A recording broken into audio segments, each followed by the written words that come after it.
Lewis's room smelled very, very familiar. That part of him lived on.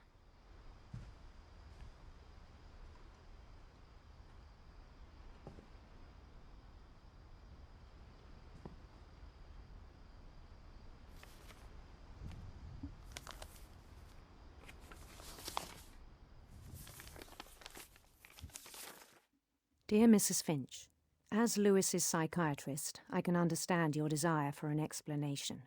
As I see it, the trouble began in January, shortly after we convinced your son to seek treatment for substance abuse.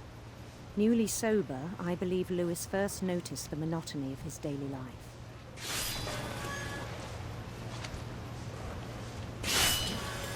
He kept working at the cannery, but he withdrew part of himself. In our sessions, I saw the same behavior. His mind began to wander. I asked him to describe it. He said he started small, imagining a labyrinth. He'd feel his way about.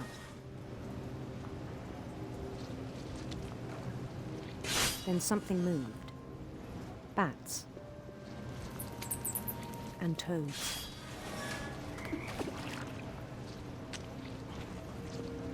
And things that have not names. He knew it was all in his head.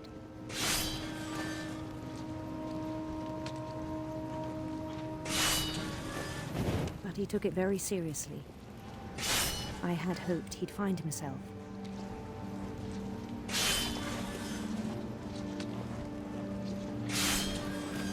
But he found something more.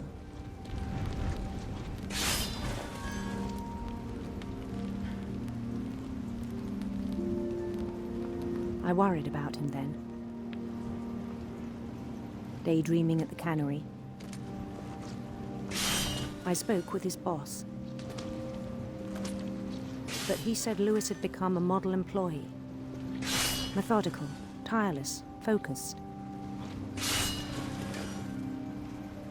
Like a whole new Lewis. So I let him go on.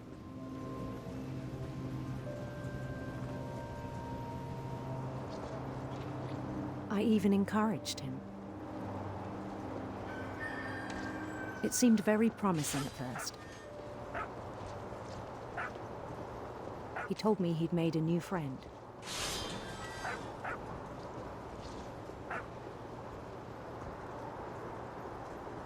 On the edge of a city he named Lewis Topia.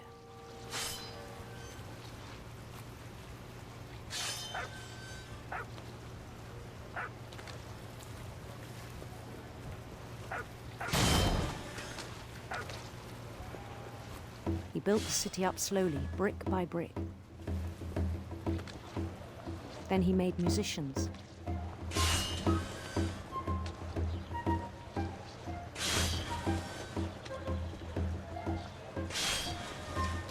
And songs for them to play. He talked about starting a band. And he was always humming something. Every day his imagination grew stronger.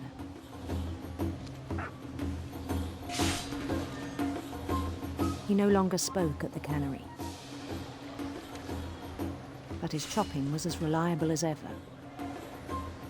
Then one day it struck him that all the cheering crowds, even the stones under his feet, were all in his imagination. So he could do whatever he wished.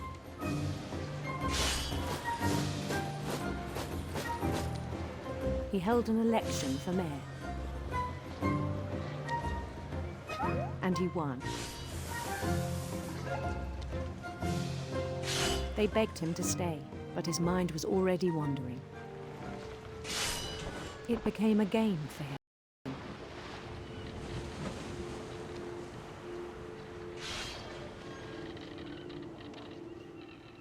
He'd conquer a city, then immediately push on.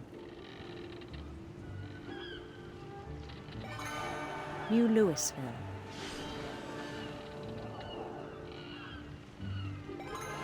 St. Louis.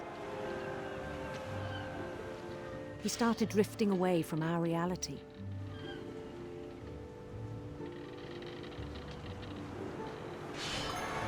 Minneapolis, until one day he forgot to go home from the cannery. Even as his mother pleaded with him, part of Louis kept sailing on.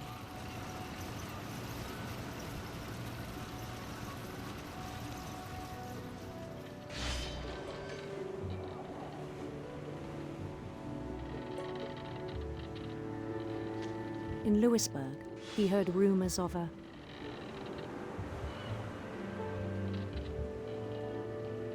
handsome queen.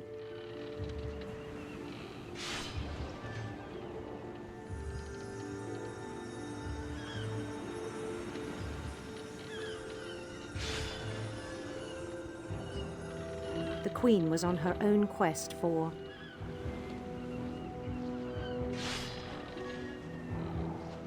sinister serpents.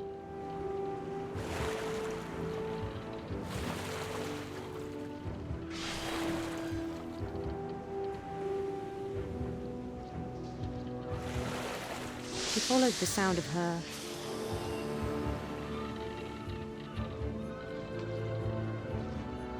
silver harp.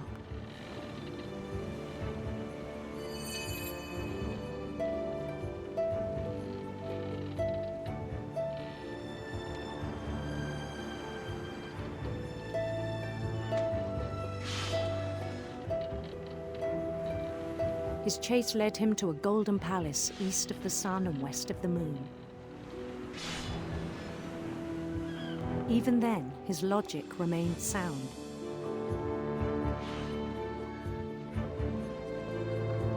He knew the world was all in his imagination.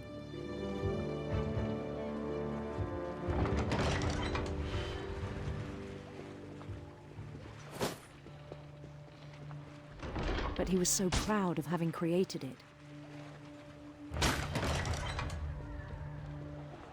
In his own eyes, he'd become something greater than a king.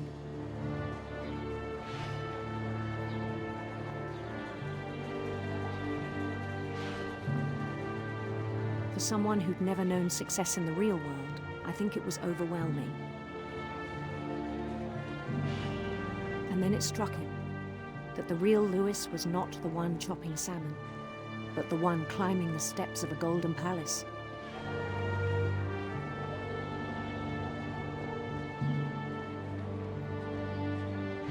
My imagination is as real as my body, he told me. It was hard to argue with him.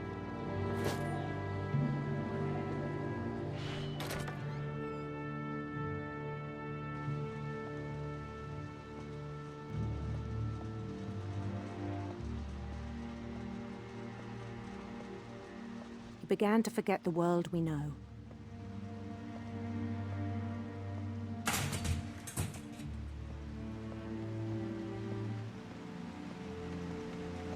I think it pained him to remember Louis, the cannery worker.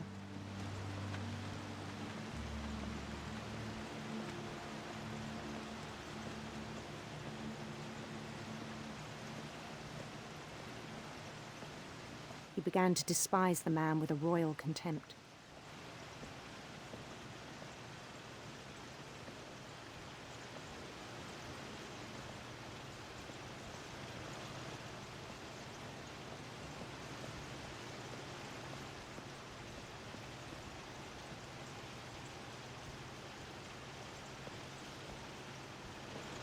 I still thought I could save him. Even after he said he was being crowned king over all the lands of wonder.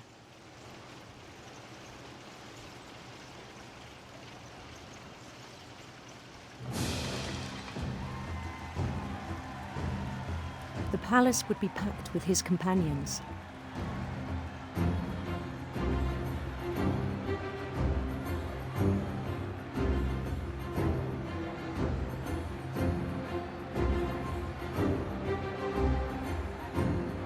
including the wise Calico who'd insisted on inviting him.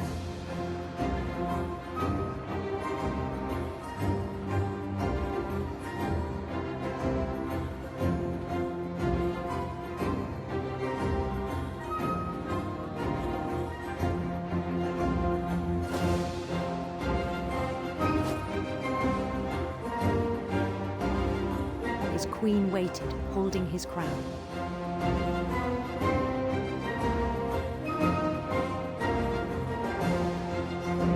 There was only one thing left to do.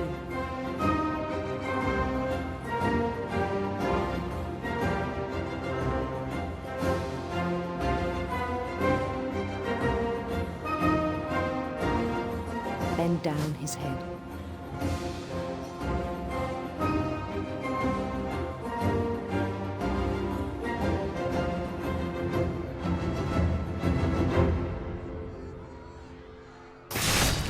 And the rest I think you know. Mrs. Finch, your son was a kind man who will be missed by all of us who knew him.